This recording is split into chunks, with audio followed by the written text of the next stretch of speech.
Did you know that someone who's never fought before can take down a trained fighter in just seconds? Sounds unbelievable, right? Stick around, because today we're diving into a true story of unexpected strength and shocking skill that you won't want to miss. Where are you watching from?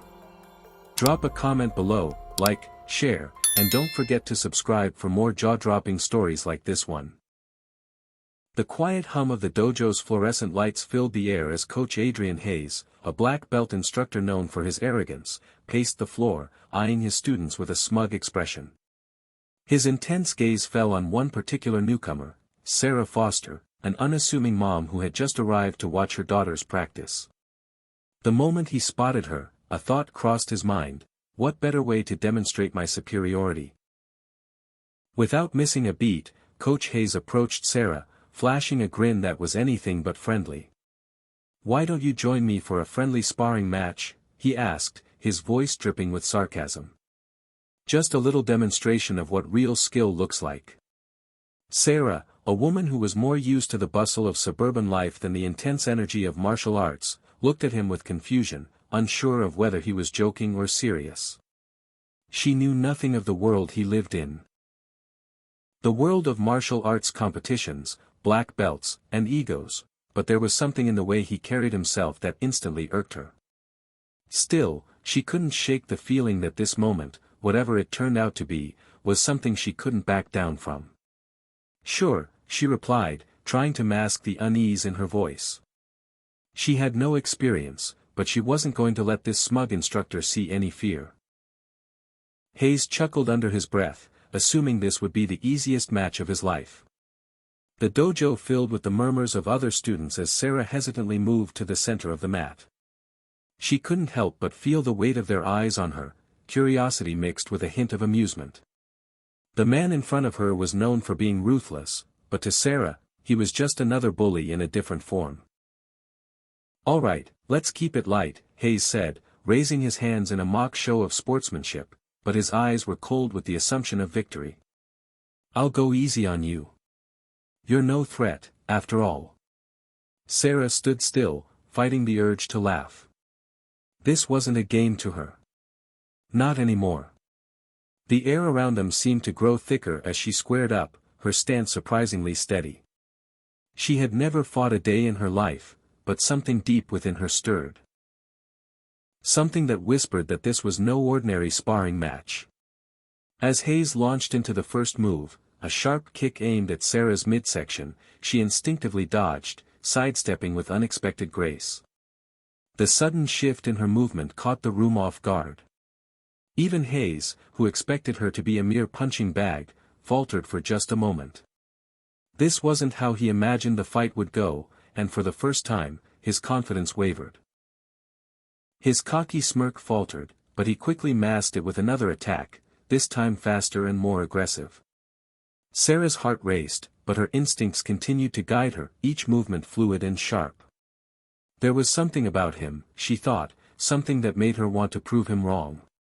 And little did Coach Hayes know, he was about to be schooled by someone who had far more to lose than he could ever understand.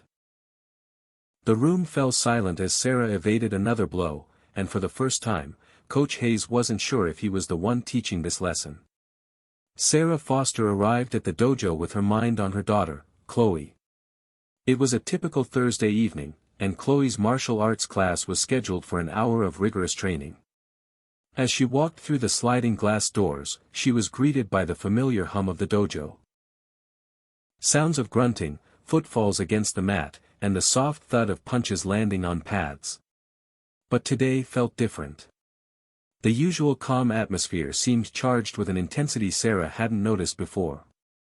As she made her way to the observation area, Sarah glanced over at the sparring mats, where Coach Adrian Hayes was walking among his students, giving harsh, almost scathing corrections. His face twisted in frustration as he barked at one student for a simple mistake. The young girl, no older than 10, flinched as Hayes reprimanded her. Sarah's instinct told her that this was not a healthy training environment. There was a sharp edge to his words, a venom in his tone that was more suited to a military drill sergeant than a martial arts instructor. Her eyes narrowed, watching as he singled out Chloe's training partner and yelled at him for what appeared to be a minor mistake in a form. The boy's shoulders slumped under the weight of his coach's disappointment. Sarah felt a knot in her stomach. Her daughter Chloe, normally so lively and eager for training, seemed distant today. Sarah observed as Chloe threw weak jabs, the joy drained from her eyes. Sarah had always encouraged her daughter to excel, but not at the cost of her happiness. This wasn't the atmosphere she had hoped for. She approached the observation area slowly, unsure of how to react, but determined to understand what was going on. She sat quietly, her eyes flicking between her daughter and Coach Hayes, who now paced the mat, overseeing his students like a general inspecting his troops. When Chloe looked up and caught her mom's gaze, Sarah gave her a soft, reassuring smile. Chloe responded with a tight-lipped, reluctant smile in return, before quickly focusing back on the floor, her movements more mechanical than passionate. Sarah's heart tightened. She knew something had to change. The smile on her face faded as her mind raced, but she kept her thoughts to herself. The last thing she wanted was to draw attention to herself, especially now, as she watched Hayes berate another student for what appeared to be an honest mistake. After what felt like an eternity of silently observing the tense interactions, Sarah was jolted from her thoughts by a loud, almost theatrical voice. It was Coach Hayes, calling her name. "Sarah Foster. Come on down, let's show these kids what real martial arts looks like, shall we?" The challenge was unmistakable. He stood in the center of the mat, his posture open and inviting, but his eyes gleamed with superiority. Sarah hesitated for a moment. Her palms felt clammy. But something in the way he looked at her made her realize this wasn't an innocent gesture. This was a setup. Without a word, she stood and walked toward the mat, each step feeling heavier than the last. The silence in the dojo grew thick as the students stopped what they were doing, watching the interaction unfold. "Coach, I don't think this is necessary," Sarah said, her voice soft but firm. "Oh, come on," he chuckled, his arrogance clear. "I'm just trying to help. It's not every day we get a volunteer to spar with me. You're going to be an easy opponent. Trust me, this'll be quick." Sarah's eyes narrowed. There it was again, the condescending tone. She could feel the weight of the moment bearing down on her, but she didn't back down. She had never trained in martial arts before. Never thrown a punch, never taken a hit. But she wasn't afraid of this man's ego. No, she wasn't afraid of him at all. Sarah squared her shoulders, keeping her breathing steady, and stepped onto the mat. "What do you want to show them, Coach?" she asked, her voice steady despite the rising tension. "Oh, you'll see," Hayes replied with a mocking grin. "Let's keep this light, okay? I'll go easy on you." Sarah nodded, her gaze focused and unwavering. The room was still, each pair of eyes trained on the mat. The air felt like it was thick with expectation. Everyone had assumed Sarah was out of her depth. That she would crumble under the pressure. After all, who was she? Just a mom, right? Just a regular person with no training, no background in fighting. She was the perfect target for someone like Coach Hayes. As the fight began, Hayes launched himself at her with surprising speed, throwing a quick jab toward her stomach. He was fast, his technique sharp and practiced. The force behind the strike would have sent most people reeling. But Sarah's body instinctively moved. She dodged, her foot shifting slightly as she sidestepped. The strike missed by mere inches. The room gasped. This wasn't supposed to happen. Coach Hayes blinked, his arrogance faltering for a split second. He was expecting an easy takedown. Instead, Sarah had evaded him with ease, her body flowing around his strike like a leaf carried by the wind. A sense of unease washed over him. What was this? Hayes's frustration grew. He was used to being in control, to dominating his students without question. But this woman, this mom, was different. She wasn't acting like a helpless opponent. "You know," he said, trying to mask his irritation, "I didn't expect this. But don't get too comfortable. I'm not going easy on you anymore." Sarah's eyes locked onto his, and for the first time, she felt a sense of calm wash over her. She wasn't intimidated. Not by his arrogance, not by his aggressive movements. She had nothing to prove to him. But there was one thing she wanted from him, one thing that would make all of this worth it. "You want me to keep going?" she asked, her voice clear. "Then here's my condition: after this, you apologize. To me, and to your students." The room fell silent. A ripple of surprise passed through the students. Hayes, taken aback by the request, stared at her. "What?" he scoffed. "Apologize? To you? For what?" "I'm serious," Sarah said, her voice unwavering. "You're going to apologize for mocking me and for creating this toxic environment. You'll apologize for the way you treat your students." For a moment, Hayes was speechless. He had never encountered anyone who dared to challenge him this way. Certainly not someone like Sarah. But he wasn't about to back down now. He wasn't going to let this woman, this mom, make a fool of him. But as Sarah slowly removed her jacket, the room collectively gasped. The muscles in her arms were lean, defined. Her frame, though not towering, held an undeniable strength. The realization hit Hayes like a ton of bricks. This was no average mom. She wasn't just here to prove something. She was here to show him exactly how wrong he was. The dojo, still silent after Sarah's flawless takedown of Coach Hayes, seemed to hold its breath. For the first time, the students weren't looking at their instructor.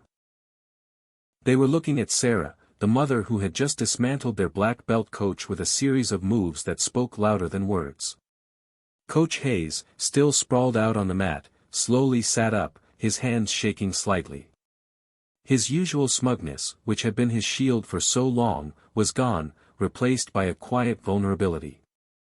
Sarah stood there, her posture as graceful as it was unassuming, watching him with an expression that was neither triumphant nor bitter, but calm and steady. "Do you know who I am?" Sarah asked, her voice breaking the stillness in the room. For a moment, Coach Hayes just stared at her, his chest rising and falling with heavy breaths, unsure of what she meant.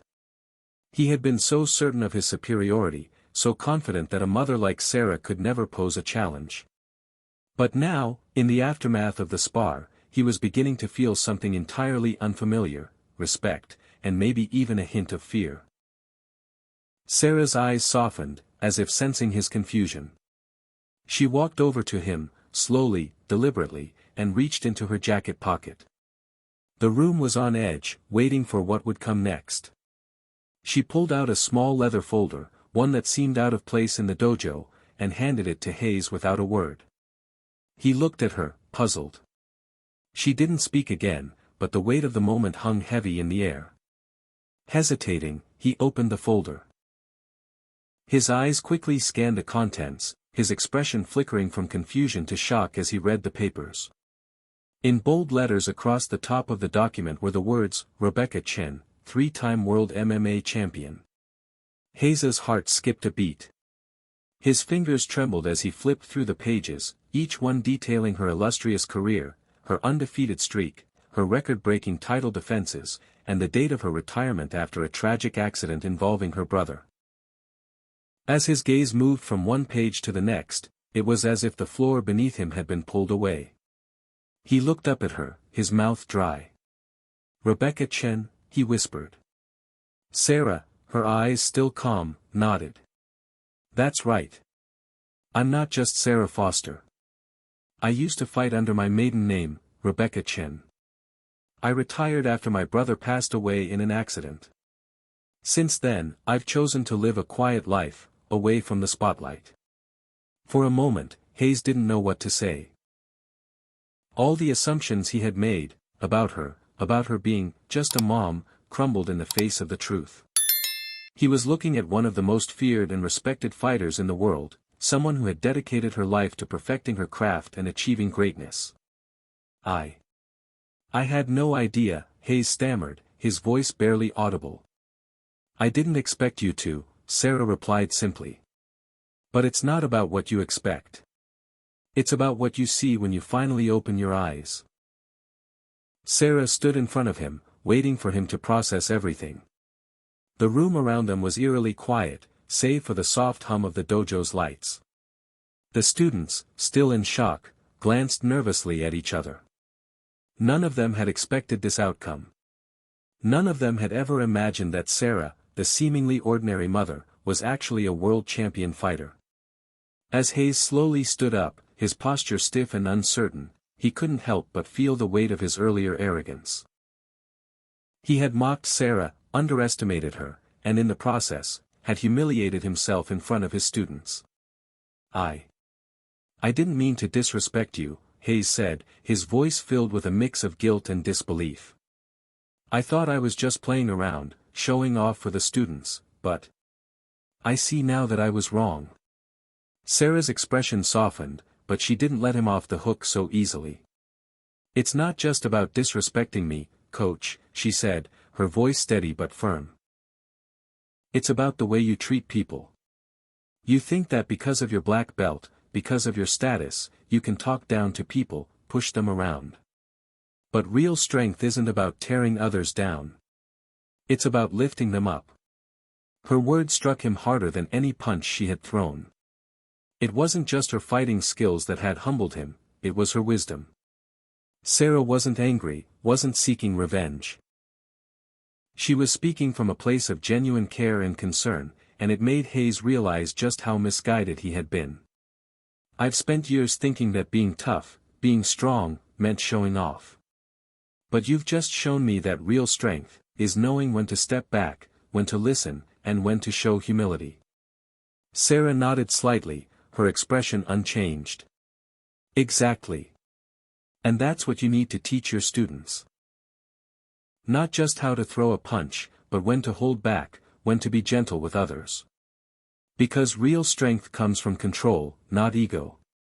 The atmosphere in the dojo had shifted completely. Where there had once been tension, there was now a quiet understanding. Coach Hayes, still processing the truth about Sarah's past, stood quietly in front of her, his usual arrogance replaced by a deep sense of respect. The students, who had been watching the confrontation in stunned silence, began to murmur among themselves. They had never seen their coach so vulnerable, so human. The great black belt who had always been larger than life was now standing before them, admitting his flaws. Sarah didn't gloat. She didn't make him grovel or apologize excessively. Instead, she stood there, quietly and calmly, letting him come to his own realization. It was a lesson in humility. Not just for him, but for everyone in the room. Hayes finally broke the silence. What can I do to make it right? He asked. How can I apologize for what I've done? Sarah's answer was simple. Lead by example. Show your students that it's okay to make mistakes, but that the key is to learn from them. Show them that humility is the true measure of strength. As Hayes stood there, still processing, the students began to shift their focus back to the mat. They had witnessed something profound, the true essence of martial arts, not as a physical contest of strength, but as a journey of self-improvement, respect, and discipline. It wasn't about winning, it was about growing. Coach Hayes, no longer consumed by ego, turned to his students. All right, everyone. We're going to take a break for today, he said, his voice steady and calm, unlike the harsh commands they had grown accustomed to. But before we go, I want to share something with you all. He turned to Sarah, his gaze filled with sincerity. I've learned something today. Something I should have known all along.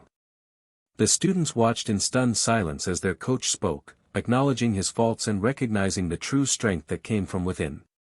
It was a lesson they would carry with them, not just in martial arts, but in life.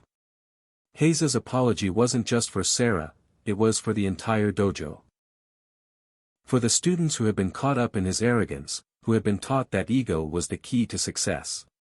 Now, he was teaching them something different. He was showing them that humility, respect, and self-awareness were the true pillars of martial arts. As Sarah turned to leave the dojo, she knew that she had accomplished more than just proving a point. She had opened a door for Coach Hayes to grow, to learn, and to lead in a way that truly reflected the values of martial arts. The dojo was alive with a sense of quiet reflection as Sarah walked toward the door, her steps slow but purposeful. She had done what she set out to do. Not only had she shown Coach Hayes the folly of his arrogance, but she had opened his eyes to the real meaning of strength, something he had been blind to for years. Behind her, the students were still standing, absorbing the lesson in front of them. For some, it was a revelation. They had spent so many hours learning how to fight, how to throw punches and kicks, but they had never been taught the deeper, quieter aspects of martial arts, the mental and emotional discipline it required. Coach Hayes stood at the front of the room, his head lowered in a rare moment of humility.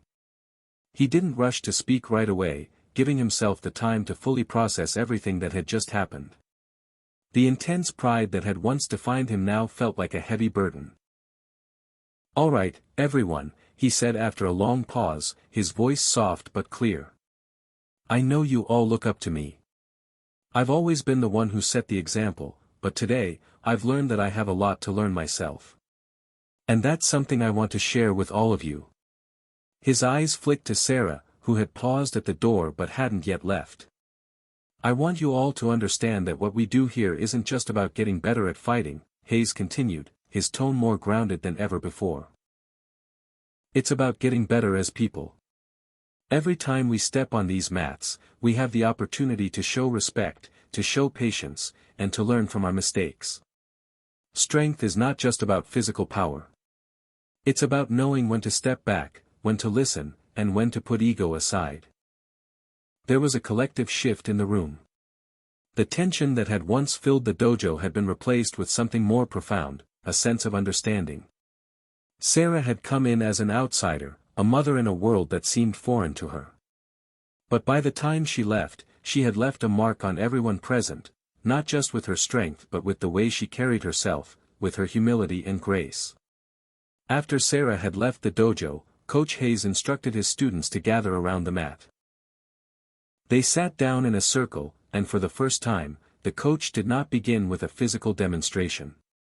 Instead, he asked a question that seemed almost out of place in the competitive world of martial arts. "What does humility mean to you?" he asked, his voice thoughtful. The students exchanged glances. Some shifted nervously, unsure of how to answer. After all, they had always been taught to fight with all their might, to show no weakness.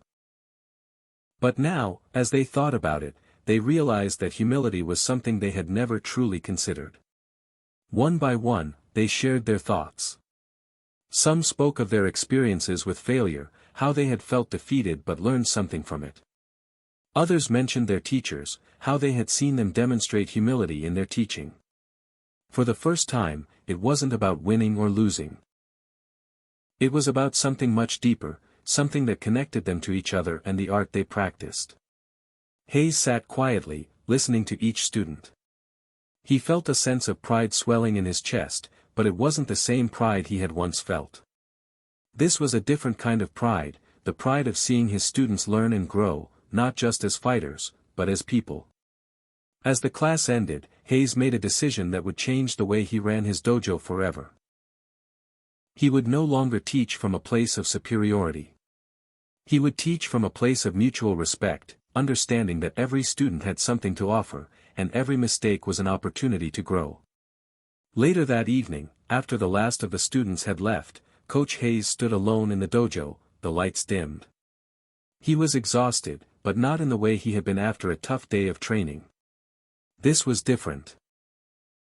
He felt a weight lift off his shoulders, as if he had finally shed a skin he hadn't even realized he was wearing. He took a deep breath and walked over to the mirror at the front of the room.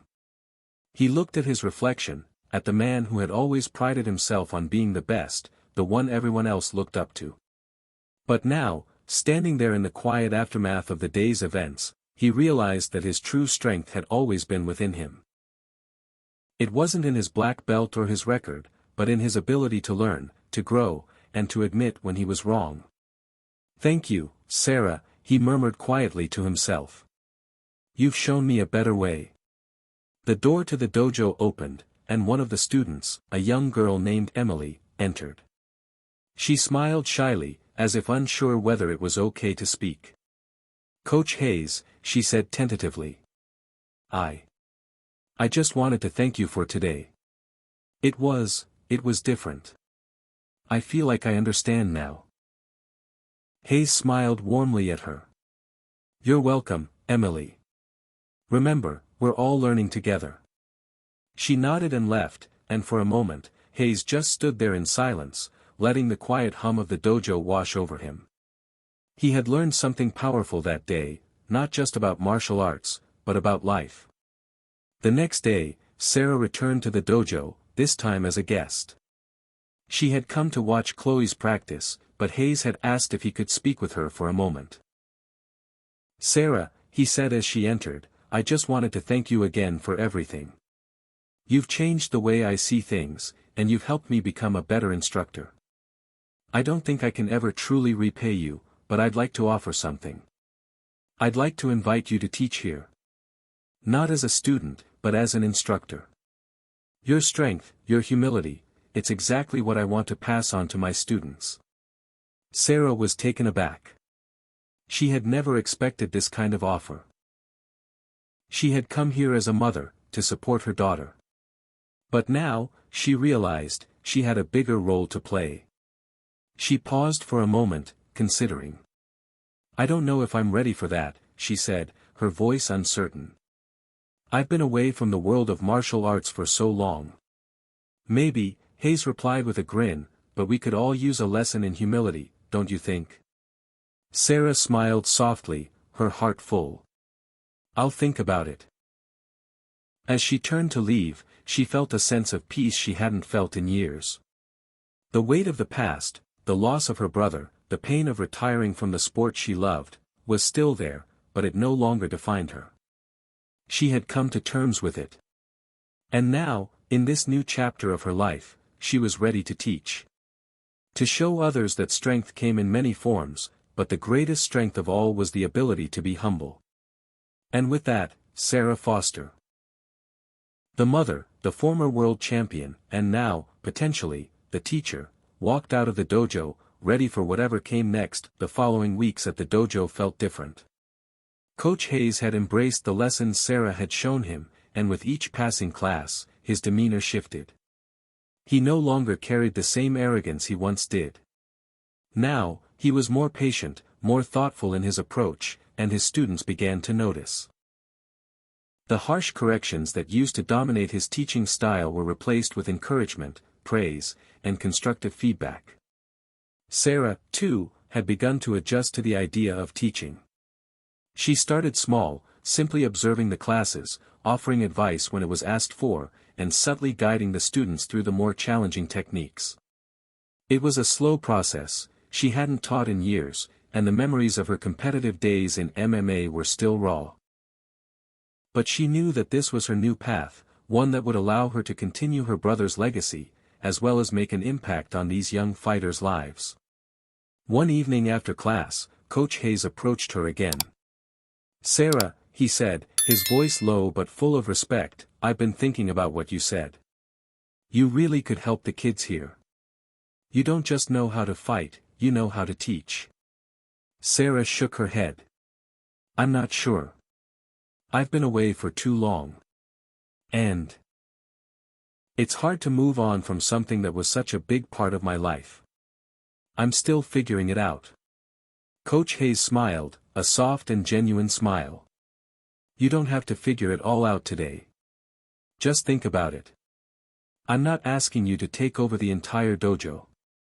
I just think you could bring something special to these kids, something they need." Sarah hesitated, glancing at the students who were packing up their gear after class. They were laughing, talking, and sharing ideas. She could see the spark in their eyes, the same spark she had seen in herself when she first started training. She had spent years in the ring, learning the ins and outs of combat, but now, maybe it was time to teach the next generation to not just fight, but to think beyond the physical. "I'll think about it," she said, her voice steady, but the thought was already growing in her mind. A week later, Sarah agreed to lead her first class. It was a small group of students, mostly beginners, who were eager but nervous. Hayes stood back, observing as Sarah took the lead. The room was different from the one she had been in before. Gone were the bright lights of an MMA ring. Instead, the dojo was filled with the soft hum of the mats beneath her feet, the occasional squeak of shoes, and the quiet sound of deep breaths from her students. Sarah had always been taught to expect perfection, to aim for flawless execution, but here, she realized that her true role was to nurture, not demand. "All right, let's start with something simple," she said, addressing the class with her calm, controlled voice. "I want to see your stance. Remember, your feet should be shoulder-width apart, knees slightly bent. Don't rush it. Focus on the form, not the speed." As the students took their positions, Sarah walked among them, offering gentle corrections when necessary. She wasn't scolding them or pointing out flaws with harsh words. Instead, she was patient, showing them the small adjustments they needed to make to improve. For the first time in a long while, Sarah felt a sense of peace. She was no longer trying to prove herself in the ring. She was guiding others toward self-improvement, helping them find their own strength. It was a different kind of challenge, but it was just as fulfilling. After the class, Hayes came up to her. "You did well," he said, giving her an encouraging smile. "I can see it now. You're going to be an incredible teacher." Despite the positive feedback, Sarah was still struggling to balance her new role with her personal life. At home, Chloe had been watching her closely, picking up on the subtle changes in her mother's behavior. She could see that Sarah was torn between her responsibilities as a mother and her emerging role as a teacher. One evening, as Sarah was preparing dinner, Chloe spoke up from the kitchen table. "Mom, are you really going to keep teaching at the dojo?" she asked, her voice soft but curious. Sarah paused, her hand stilling over the chopping board. She hadn't expected this question, but it was one she knew was coming. Her daughter had always been supportive, but she could tell that Chloe was beginning to feel the absence of the time Sarah used to dedicate solely to her. "I'm not sure yet," Sarah replied, turning to face her daughter. "I love teaching, but it's hard to find the right balance. You know, I've been through a lot, and sometimes it's hard to step back into that world." Chloe looked up, her eyes full of understanding. "I get it, Mom. I just miss when it was just us." Sarah's heart tightened. She knew how much Chloe had always depended on her. But this was part of her growth, too. Teaching at the dojo was her way of embracing a new chapter in her life, just as Chloe was embracing her own martial arts journey. "You know, Chloe, I'm still your mom," Sarah said softly, walking over to sit beside her. "And I'll always be here for you. But I think this is something I need to do for myself, too." Chloe smiled, though there was a slight sadness in her eyes. "I know, Mom. I just want you to be happy." "I will be," Sarah reassured her, reaching over to give her a quick hug. "I promise. We're in this together." As Sarah continued to teach at the dojo, she found herself reflecting more on her past, on the fighter she once was, and the woman she had become. Her brother's death still haunted her, as it had been the catalyst for her stepping away from MMA. The loss was profound, and the grief had clouded her for years. But now, with each class she taught, each lesson she shared, she felt a piece of that weight lifting. She wasn't just teaching martial arts, she was teaching the students about resilience, about overcoming their personal battles. One afternoon, after class, she found herself alone in the dojo. The students had left, and Hayes had gone home for the evening. She walked over to the far side of the mat, where a small photograph of her brother hung on the wall. It was an old picture from their childhood, back when they had dreamed of fighting together, back before tragedy struck. Sarah stood there for a long time, staring at the photo. The silence of the dojo felt comforting. She had always been strong, but now, she was learning a new kind of strength. It wasn't just about physical prowess.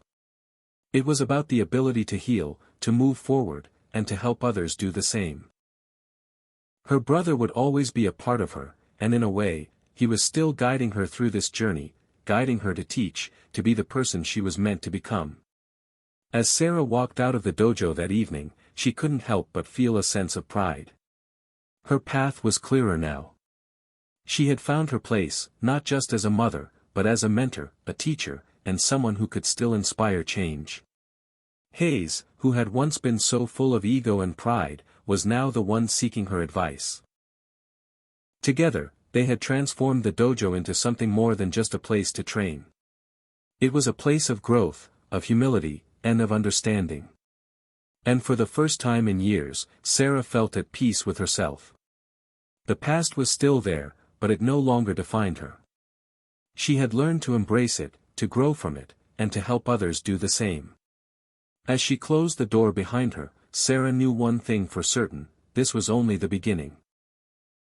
Sarah's second month as a teacher at the dojo had flown by in a blur of long hours, lessons, and growing relationships with her students. At first, she had doubted whether she could truly transition from fighter to teacher. She had spent years in the cage, learning to fight and focusing on the next move. Now, she had to shift her thinking. It wasn't about what came next for her, it was about what came next for them. The dojo was beginning to flourish, not just as a place to learn martial arts, but as a community where growth and respect were just as important as skill. Coach Hayes, who had once been a harsh and domineering figure, was now an ally, someone who respected Sarah not only as a fellow martial artist but as someone who had helped him rediscover his own love for teaching.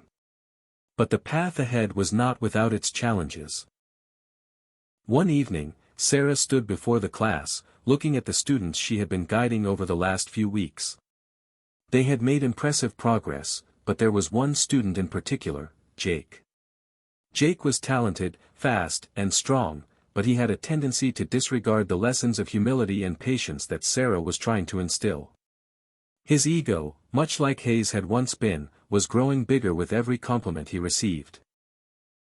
Tonight's lesson was supposed to focus on technique, but as Sarah observed the students sparring, she saw Jake's attitude creeping in.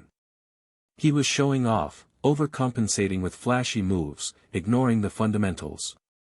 Sarah's gaze hardened. It wasn't just about showing off, it was about respect, respect for the dojo, for the students, and for the art itself. When the sparring session ended, Sarah called Jake over to her.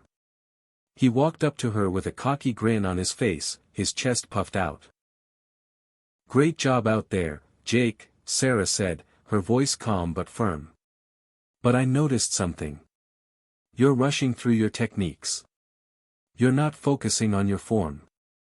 Martial arts isn't about winning. It's about learning." Jake rolled his eyes, brushing his sweaty hair from his forehead. "I know what I'm doing. I'm just trying to make it exciting. Everyone loves a good show." Sarah's patience was running thin. She had seen too many fighters like him. Young, talented, and far too focused on the idea of being the best instead of truly understanding what that meant. "No, Jake," Sarah said, her tone now sharpening. "Martial arts isn't about the show. It's about control. About discipline. If you continue to focus on impressing others, you'll miss out on what's truly important. You'll stop growing." Jake's smirk faltered, but he quickly regained his cockiness. "Whatever. I'm just trying to have fun." Sarah took a deep breath. This wasn't going to be a quick fix. She had to show him, not just tell him. The next week, Sarah decided to test Jake's progress. She assigned him a partner for sparring, someone with a less developed skill set. She wanted to see if he would let his ego take over again or if he would truly apply the principles she had taught him. The sparring session began, and it didn't take long for Jake to start showing off again. He was throwing quick punches, trying to impress everyone with his speed and strength, but he was leaving himself open, ignoring his opponent's movements in favor of his own bravado. When his opponent, a younger, smaller boy named Liam, suddenly got a clean tap in on Jake's side, Sarah stepped forward, halting the sparring session. "Jake," Sarah said, her voice calm but firm. "What did I tell you about control? About humility?" Jake stood there, panting, his face flushed with frustration. He couldn't believe he had been caught so easily. His pride was wounded, and for a moment, he looked like he might lash out. I don't know what you mean," he muttered, still angry. Sarah looked at him for a moment, her gaze unwavering. She wasn't going to let him off easy. "Not now." "You're missing the point," Sarah said. "You think martial arts is just about winning, about being the fastest, the strongest, the flashiest. But that's not what it's about. It's about growth. About pushing yourself and learning discipline. It's not about showing off, Jake. It's about respect, for yourself, for your opponents, and for the art itself." Jake stood there in silence, his anger slowly fading into something else, something Sarah could only describe as realization. It was as if the weight of her words was starting to sink in. He glanced over at Liam, who had barely moved in the sparring session, and for the first time, he seemed to truly see him. Not just as an opponent to defeat, but as a student learning beside him. Sarah gave him a nod, signaling for the sparring to continue. This time, Jake wasn't so quick to rush in. He took his time, working on his form, listening to the rhythm of his opponent's movements. He wasn't perfect, but there was a shift. He wasn't just trying to prove something to everyone else anymore, he was trying to prove something to himself. Later that evening, after the class had ended, Sarah and Hayes stood by the edge of the mat, watching the students file out. "That was a good call," Hayes said, his voice filled with appreciation. "Jake needed that lesson, and so did the rest of the class. You're showing them something I couldn't: humility, control, and what it means to truly understand martial arts." Sarah smiled slightly, but there was a tinge of concern in her eyes. "It's not going to be easy. Jake is talented, but his ego is his biggest obstacle. I can see the potential in him, but he's still focused on the wrong things." Hayes nodded. "That's the challenge of teaching. It's not just about what we teach them, it's about breaking down the walls they've built for themselves. But I believe in you, Sarah. You've done more in a few months than I've done in years. You're the kind of teacher this dojo needs." Sarah glanced at him, surprised by his words. "I'm just doing what feels right," she said softly. "But I can't do it alone. It takes all of us to make this place what it is." Hayes smiled. "We'll do it together." Sarah nodded. It wasn't just about teaching martial arts anymore. It was about building a place where respect, humility, and growth were the foundation of every lesson. And in that moment, she knew that she was on the right path, one that would not only change the lives of her students but her own as well. Over the next few weeks, Sarah continued to work closely with her students. She focused on breaking down their egos, helping them realize that martial arts wasn't just about physical dominance, but about mental discipline. Jake, in particular, began to show signs of improvement, though his path was still rocky. But Sarah could see the change in him. He was listening more, focusing on his technique rather than his reputation. One evening, as the students were wrapping up their training for the day, Sarah pulled Jake aside. "Jake," she said, her voice soft but firm, "I see the change in you. But I want you to remember, this is just the beginning. You've got the potential to be great, but it's not about being the best. It's about being the best version of yourself." Jake looked at her, his eyes filled with gratitude. "Thank you, Sarah. I think I get it now. It's not just about showing off. It's about being better for myself." Sarah smiled, a sense of pride swelling in her chest. "Exactly. Keep working on it, Jake. You're getting there. As the students left the dojo, Sarah stood in the doorway, watching them go. This was just the beginning. There would be more challenges, more lessons to learn. But she was ready. She had found her place, teaching, guiding, and growing alongside her students, just as she had once grown in the ring. And in that moment, Sarah knew that the dojo wasn't just a place to train. It was a place to transform, not just as fighters, but as individuals. As the weeks passed, Sarah's presence in the dojo became a stabilizing force for both the students and Coach Hayes. Her influence was quietly transformative. Students, particularly the more experienced ones, started approaching her for guidance, not just about technique but about life, about overcoming their personal battles. But even with the progress she had made, Sarah couldn't shake the nagging doubt that still lingered in the back of her mind. Was she really ready for this role? Could she truly teach others to be the best versions of themselves when she was still working through her own grief, her own past? Late one evening, after the dojo had cleared out, Sarah stood alone in the practice area, staring at the empty mats. The silence was deafening, and for the first time in weeks, the weight of her decision to come back to this world felt heavy. She had dedicated her life to combat sports, but stepping away had allowed her to bury a part of herself. Now, she was facing those parts again, her past as Rebecca Chen, the three-time world MMA champion, and the painful memories of her brother's death, which had caused her to retire and step away from the spotlight. Her heart ached.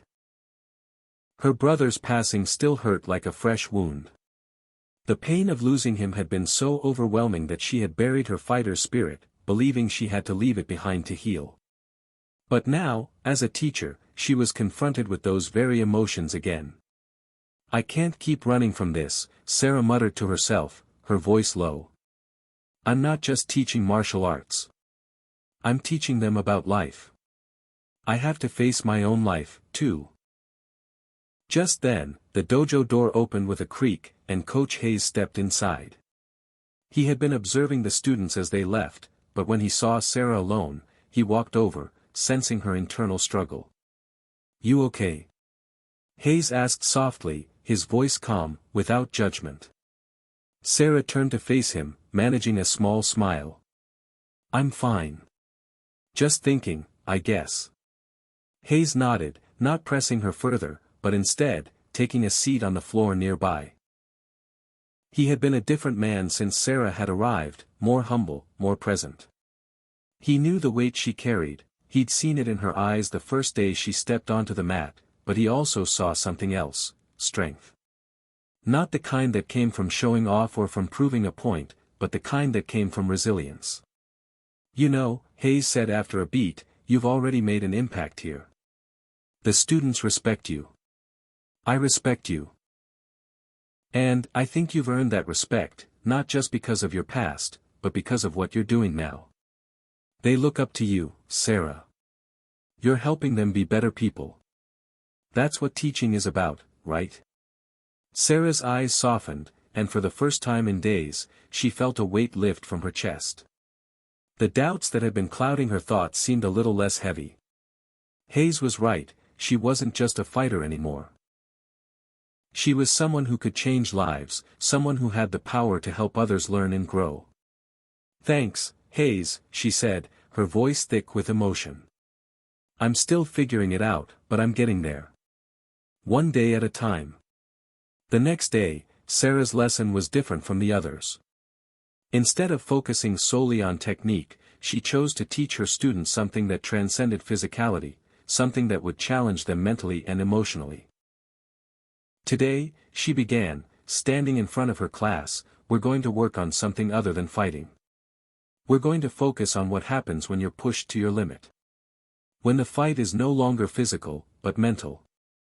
Because, believe me, the hardest battles are the ones we fight inside ourselves." The students exchanged curious glances. This wasn't typical for the dojo, but Sarah's presence, her calm yet commanding demeanor, made them listen. She had earned their respect. "Martial arts," Sarah continued, "is about discipline. But it's also about balance. When you're fighting, it's easy to get lost in the adrenaline, the need to win, the need to prove yourself. But what happens when the fight ends? What do you have left? It's not about trophies or belts. It's about how you carry yourself every day. The strength you build is in the way you treat yourself and others. The students were quiet, absorbing her words. Sarah could feel the shift in their energy. They weren't just learning techniques, they were learning about themselves. And in that moment, Sarah felt a deep connection to them, not as a fighter, but as a guide, as someone who had walked her own difficult path and now had the chance to help them walk theirs. As the class ended and the students left the mat, Sarah found herself standing alone for a moment, reflecting on the lesson she had just shared. She had stepped into a new role, one that was far more challenging than she had anticipated. Teaching wasn't just about demonstrating the right moves, it was about being vulnerable, about sharing the lessons she had learned over the years, not just from the ring, but from life itself. Hayes walked over, nodding toward the students as they left the dojo. "That was different," he said. "I think they needed that." Sarah looked up at him, her expression thoughtful. "I needed it too," she said quietly. "I'm starting to understand what it means to teach.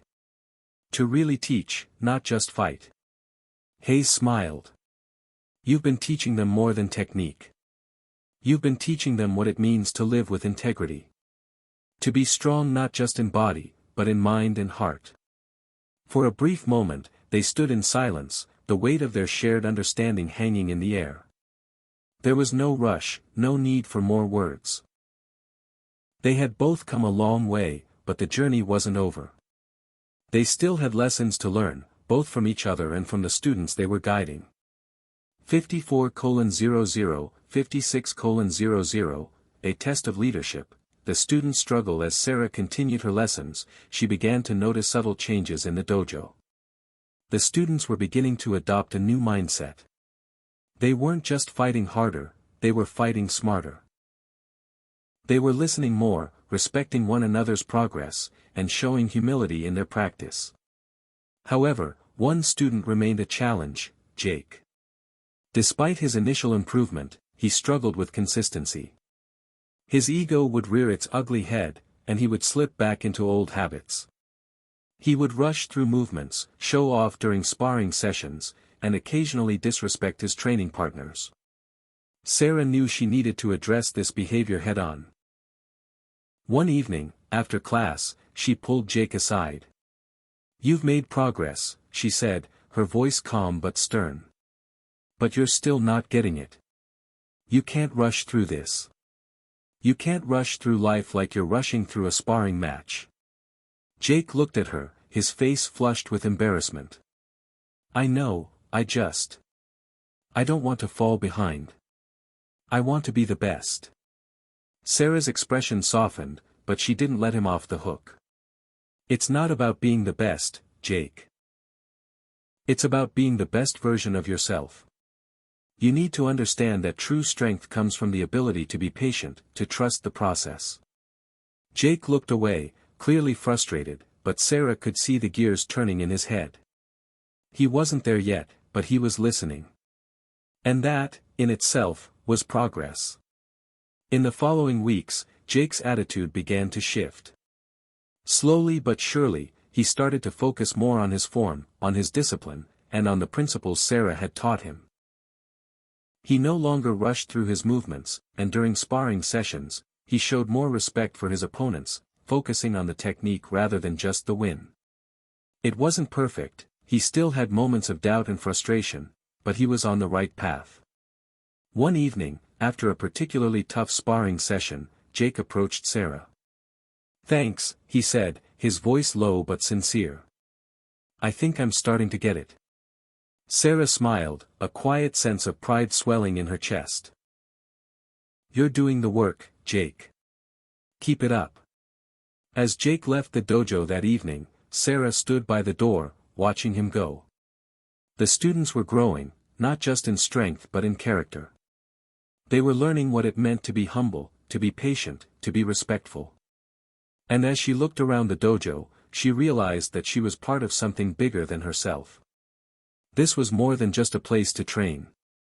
It was a place to transform, to build better people. And for Sarah, that was the true victory.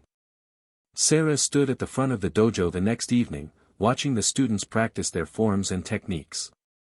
The dojo, once a place of tension and frustration, had slowly transformed. Under her guidance, the atmosphere had become one of respect, focus, and humility. Even Coach Hayes had embraced a more hands-off approach, letting Sarah take the lead in teaching the students the principles of discipline, patience, and control. However, with her growing influence came a new responsibility. Sarah had always been used to fighting for herself, stepping into the ring, proving her worth in front of crowds. But now, in this quiet space, she was teaching others to fight their own inner battles. Her own past, her brother's tragic death, her decision to retire from MMA, still lingered in the background, but she had found a way to move forward. Now, she was helping others find their way as well. "All right, everyone, take a break," she called out, breaking the concentration in the room. "Let's talk about what we've been working on today. Focus, control, and consistency. Those are the 3 pillars of martial arts, and they are just as important outside the dojo as they are inside." The students gathered around, their faces expectant. Sarah had always kept her lessons simple, but each one carried weight. She had learned the importance of mindfulness the hard way. After years of pushing herself too hard, too fast, only to realize that true strength didn't come from physical prowess alone. It came from balance. "Now, I want to hear from you," Sarah said, scanning the group. "What do these principles mean to you?" Emily, one of the more dedicated students, raised her hand. "To me, it's about patience. I've always rushed through things, whether it's in training or in life. But now, I realize that slowing down and focusing on the details makes all the difference." Sarah smiled. "Exactly, Emily. We often rush through life, trying to get to the next thing. But in martial arts, we're taught to stay in the moment. Focus on the here and now. If you can do that in training, you can do it in life." Jake, who had struggled with his own ego and impatience, spoke up next. "I used to think it was all about speed, getting to the finish line first. But I'm starting to understand that the journey is just as important. The small steps, the practice, the consistency. It's all part of the process." Sarah's heart warmed at his words.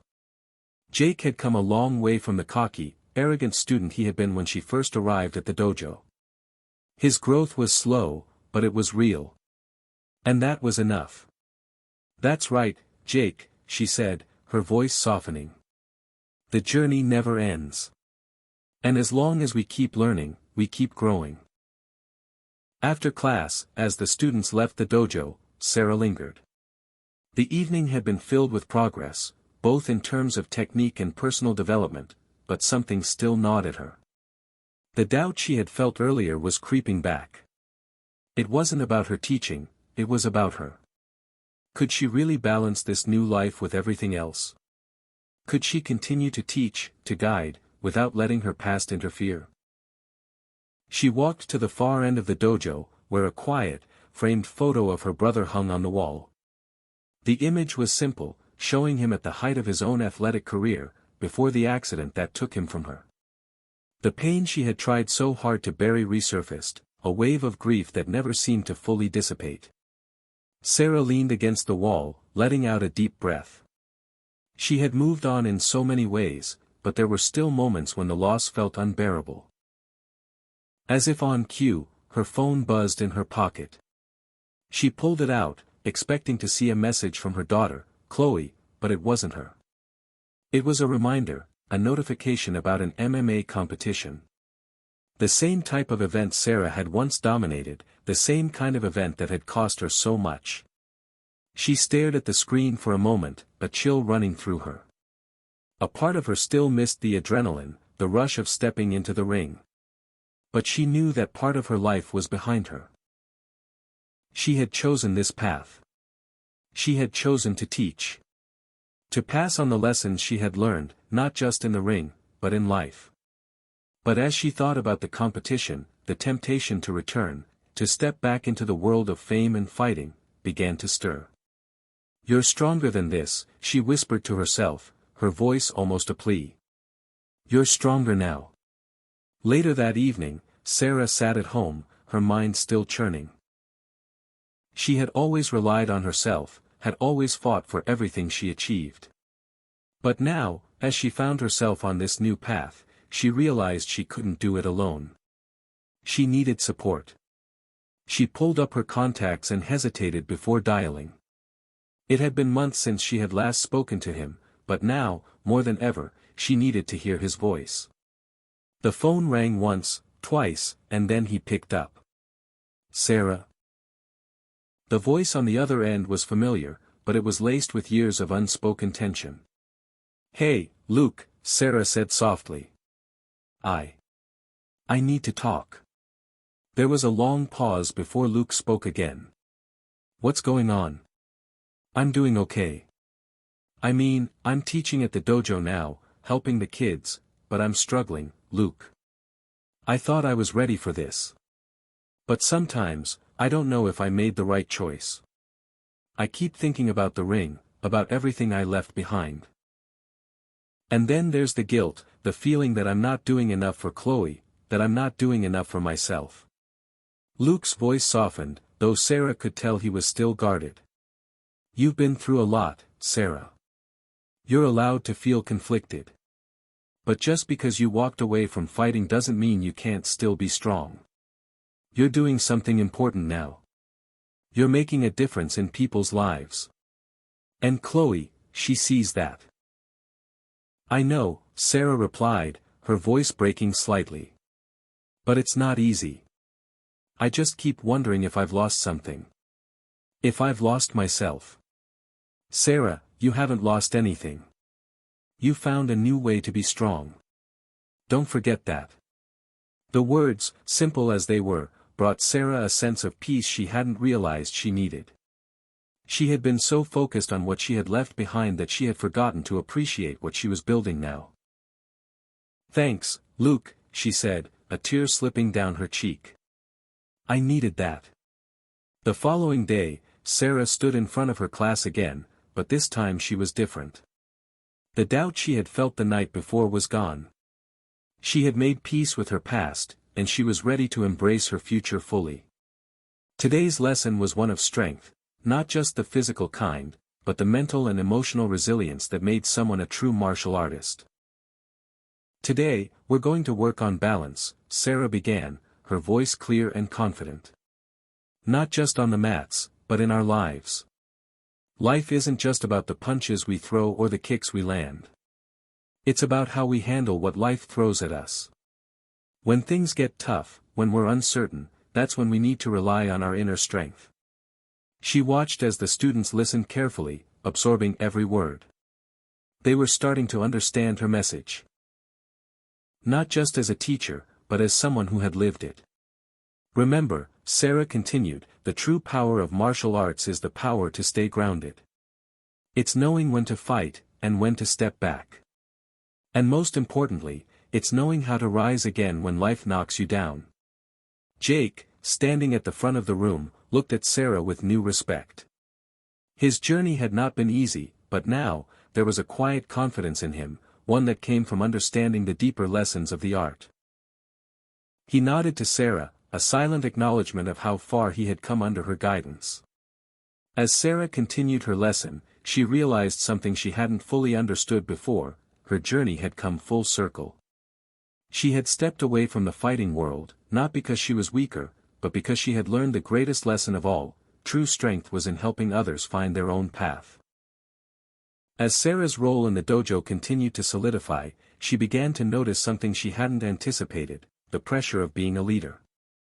She had always been able to control her own journey, pushing herself to be the best version of herself. But now, as she mentored the students, the weight of responsibility was heavier than she'd imagined. She wasn't just teaching them techniques, she was shaping their futures, their confidence, and their beliefs about strength and success. Despite her growing confidence in teaching, a new challenge emerged. Jake, who had made significant progress in his journey, suddenly began to pull back.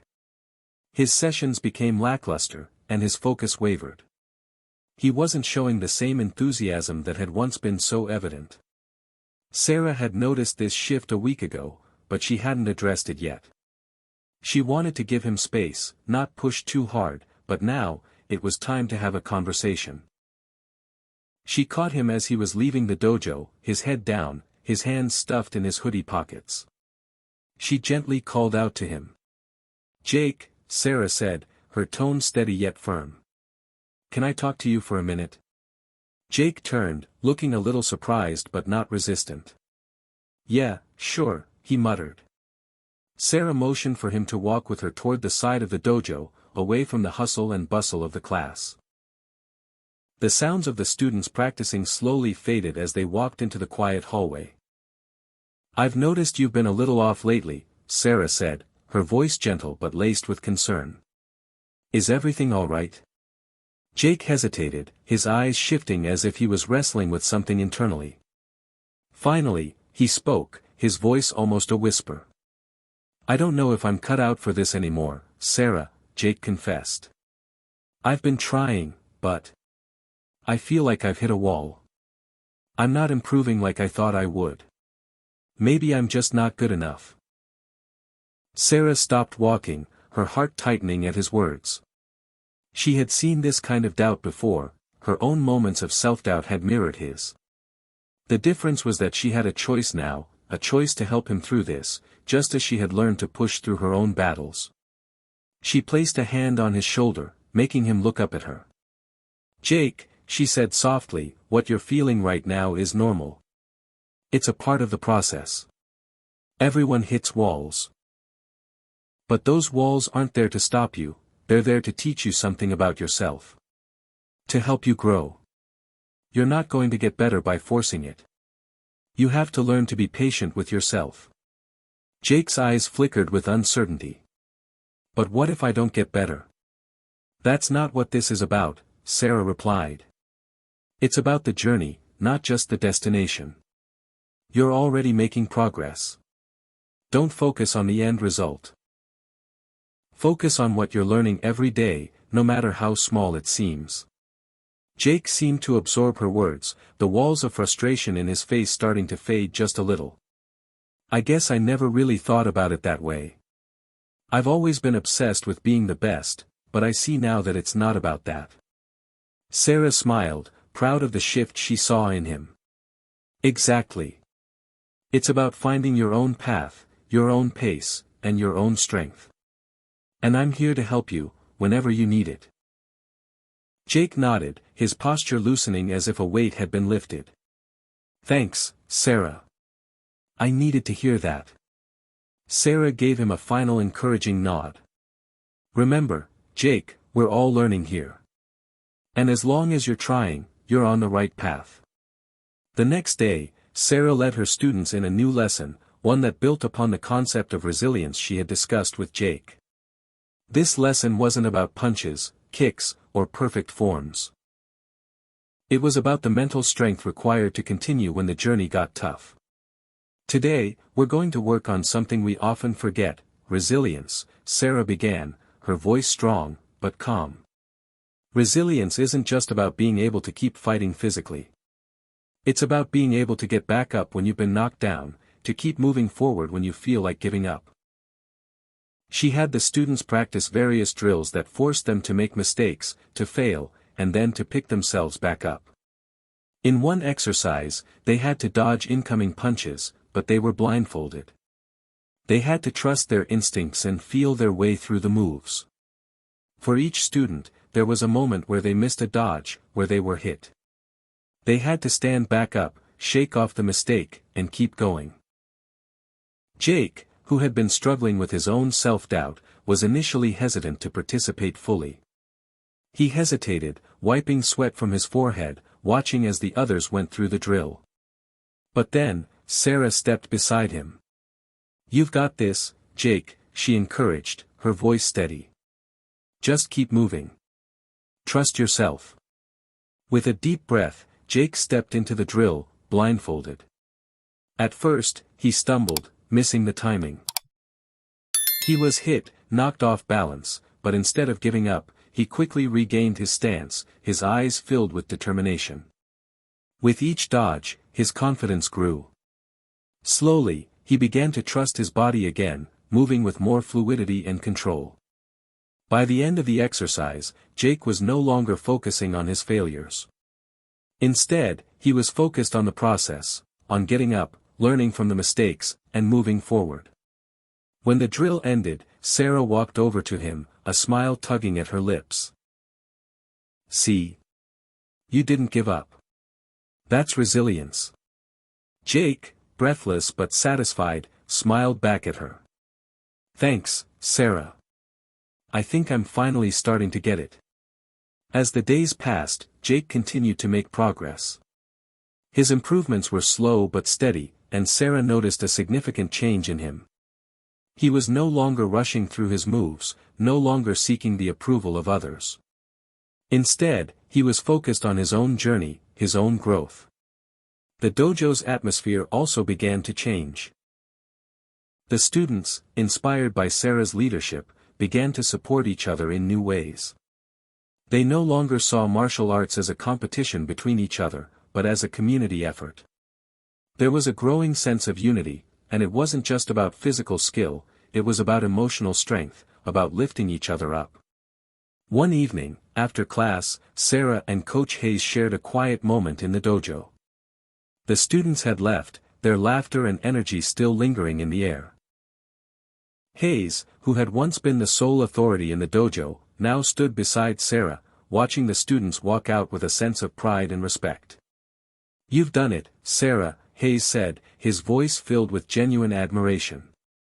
"You've created something special here. These kids, they're not just learning how to fight.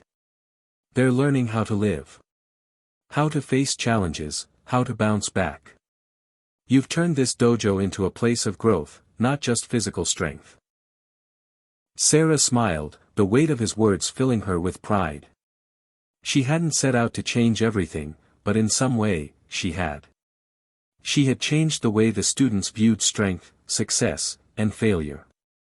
They no longer saw martial arts as a means of showing off, they saw it as a way to become better versions of themselves.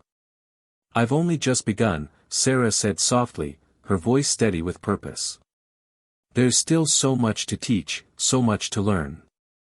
But I'm ready for it." The next day, as Sarah stood in front of the class, her eyes scanned the room. The students were ready. They were eager to learn, not just the techniques, but the deeper lessons that martial arts had to offer. The dojo had become a place of trust, of growth, and of support. And it was because Sarah had shown them that true strength didn't lie in physical dominance. It lay in resilience, humility, and the courage to face challenges head-on. "All right, everyone," she said, her voice clear and strong.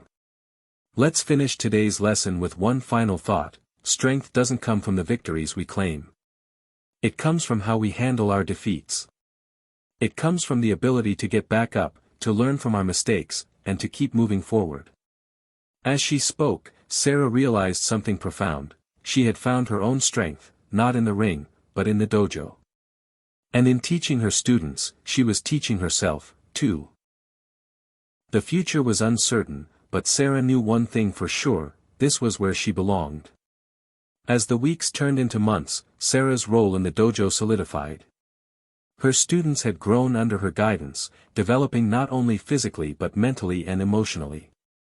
The dojo had become a sanctuary for them, a place where they could push their limits, learn humility, and grow together. Sarah had transformed from a former fighter into a beloved mentor, someone who had the rare ability to inspire through her own vulnerability and resilience. However, as Sarah had learned in her years of competition, peace was often followed by conflict. The dojo was no longer just a place for students to come and learn. It had become a community, and with that growth came new pressures. Some of the students had begun to challenge each other more fiercely. There was an intensity in the air now, a desire to push limits, but some were pushing too far. Jake, who had made significant progress, was still grappling with his past insecurities. He had become more disciplined, but there was still a fire within him, an ego that occasionally resurfaced. One evening, after class, Jake approached Sarah, his eyes burning with determination. "Sarah, I think I'm ready," he said, his voice confident. Sarah raised an eyebrow. "Ready for what?" "For a sparring match. With you." Sarah felt a flicker of hesitation. She had worked hard to build this sense of mutual respect with her students, but the request threw her off guard. Jake wasn't asking to spar against another student, he was asking to face her. The very person who had shown him the path, the one who had taught him the importance of humility and resilience. Sarah took a deep breath. "Jake, I don't think that's necessary. We've already been working on your technique and your mindset. A sparring match with me right now would." "I'm not trying to prove anything," Jake interrupted, his voice insistent. "I just want to see where I stand. I want to test myself." It was clear that his ego was still quietly lurking beneath the surface, but Sarah could also see the earnestness in his eyes. He wasn't just trying to show off, he was genuinely looking for validation. This was his way of confirming his growth. Sarah paused, weighing the decision. This was no longer just a lesson in technique, it was a lesson in leadership, in how to guide someone through their ego and help them reach true self-awareness. "If we do this," Sarah said, her tone steady, "you need to understand one thing, it's not about winning. It's about understanding where you are and how much further you still have to go." Jake nodded. "I understand." The following evening, the dojo was filled with the usual sounds of students practicing.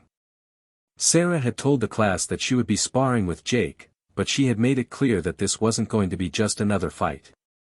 It was an opportunity to test Jake's mindset, to see how far he had truly come. As the class gathered around the mat, the air was thick with anticipation. Some students were excited to see their coach spar, while others looked on with nervous curiosity. Sarah and Jake stood facing each other in the center of the mat, both ready, but with different expectations. Coach Hayes, who had watched the transformation in both of them, stood off to the side, silently observing. He could see the growth in Sarah as a mentor and the struggle Jake was facing in balancing his ego with his newfound lessons in humility. Sarah raised an eyebrow at Jake. "Remember what we talked about. This isn't about showing off. This is about growth." Jake nodded, his stance confident but still slightly tense. Without warning, Sarah moved first, sidestepping Jake's attempted jab with ease. She flowed around him, her movements graceful, almost effortless, as she redirected his momentum. Her actions were not focused on overpowering him but on testing his control, his ability to remain calm under pressure. Jake responded with a flurry of strikes, his technique improving but still somewhat predictable. He was pushing harder now, trying to prove something, and Sarah could see it. Every movement was a bit too eager, too fast. She wasn't rushing, she was waiting for him to settle into the rhythm of the sparring match, to find his balance. When Jake made a wild swing, Sarah sidestepped once again and gently tapped his shoulder with her hand, a symbolic reminder of how easily she could have countered his attack. He stopped, panting, frustrated, but Sarah remained calm. "Jake," she said, her voice soft but firm. "This isn't a race. It's about flow, control, patience. You're moving too fast. You're not listening to your body." He wiped the sweat from his forehead, standing a little straighter. He was frustrated but also learning. His ego was still there, but it was beginning to fall away, bit by bit. "You're right," he muttered. "I'm trying too hard to win." Sarah smiled. "It's not about winning, Jake. It's about learning." She stepped back, waiting for him to re-establish himself. As the match continued, something shifted in Jake. He stopped rushing. He began to move more slowly, more deliberately, listening to the rhythm of the fight, feeling the flow of the movement. He still wasn't perfect, but he had begun to understand what Sarah had been trying to teach him all along. In the next few minutes, Jake made a move that showed real growth. He used his footwork to create distance, setting Sarah up for a feint, a strategy he hadn't employed before. Sarah acknowledged the subtle improvement with a small nod of approval. "Good," she said. "That's what I want to see. Not the flashiness. Not the show. But the strategy. The awareness." As the sparring session came to a close, Jake stood still, breathing heavily. He wasn't the winner, but he was something more important. He was humbled, aware of his own weaknesses and his capacity for growth. Sarah could see the difference in his eyes. There was no arrogance now. There was only the recognition that this journey was far from over. The students began to applaud, not for Jake's performance, but for the progress he had made. They could see the shift in him. He had faced his ego and emerged with a deeper understanding of what it meant to be a martial artist. Jake walked over to Sarah, his head bowed slightly, not in shame but in respect. "Thank you," he said, his voice quieter than it had ever been before. "I don't think I really understood until today. It's not about being the best. It's about being better than I was yesterday." Sarah nodded, her pride in him evident. "Exactly. And you'll keep getting better, as long as you keep learning, Jake. That's the true victory." Coach Hayes, who had been silently observing the match, walked over with a small smile on his face. "You did good, Sarah," Hayes said, his voice filled with quiet admiration. "You've turned this place into something special. This wasn't just about a sparring match. It was about showing Jake, and all of us, what real strength looks like." Sarah smiled, her eyes softening. "It's not just about strength. It's about understanding. About learning from your mistakes and growing from them. That's what this dojo is about." As the class ended and the students gathered their things, Sarah stood by the door, watching them leave. She had learned something too, not just from the students, but from herself. She had found the strength to lead, to teach, and to guide others. And in doing so, she had finally come to terms with her own journey. In life, as in martial arts, true strength is not defined by how many victories we claim or how loudly we show our success. It is measured by our ability to face challenges, learn from mistakes, and remain humble in the process. The journey of growth, whether physical, emotional, or mental, is about more than just skill. It's about resilience, patience, and knowing when to step back, reflect, and improve. Just like Sarah Foster, who transitioned from a world-renowned MMA fighter to a compassionate and insightful teacher, we all have moments when we need to confront our weaknesses, reevaluate our paths, and find strength in humility. Life often presents us with moments where we must choose between pushing forward aggressively or taking a step back to learn and grow. Often, in our fast-paced world, we rush toward outcomes, seeking immediate results or recognition. However, true growth comes from the quiet moments of reflection, from realizing that the journey is as valuable as the destination. Just as Sarah taught her students the importance of patience, control, and resilience, we too can apply these principles to our everyday lives. When faced with setbacks, it's important to remember that failure is not the end, it's an opportunity to adjust our approach, learn, and come back stronger. Additionally, one of the most important lessons we can draw from Sarah's experience is the power of mentorship and community. In today's world, we often strive for individual success, but the greatest achievements often come from supporting others, lifting them up, and growing together. Whether as a parent, a leader, or a friend, the act of helping others reach their potential can offer a sense of fulfillment and purpose far greater than any personal accolade. As Sarah showed, leadership is not about asserting dominance but about guiding others, sharing wisdom, and inspiring change in the lives of those around us.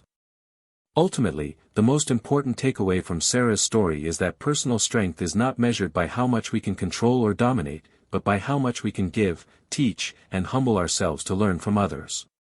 The quiet, persistent work, whether in martial arts or in life, allows us to build character and build stronger relationships, both with others and with ourselves.